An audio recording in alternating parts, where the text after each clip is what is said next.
Hi guys, welcome back to my channel. Today I'm going to show you how to turn off video and voice calls on Facebook Messenger.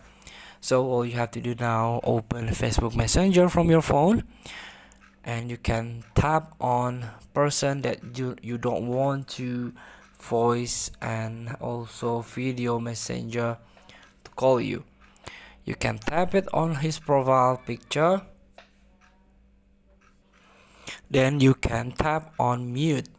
So you can mute message notifications, mute call notification, and mute message and call notification. So you can tap on the third option here.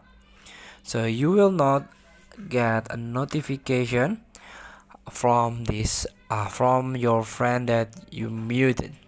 So you cannot turn off video and voice calls at all, but this is alternative how you can turn off video and voice call from someone.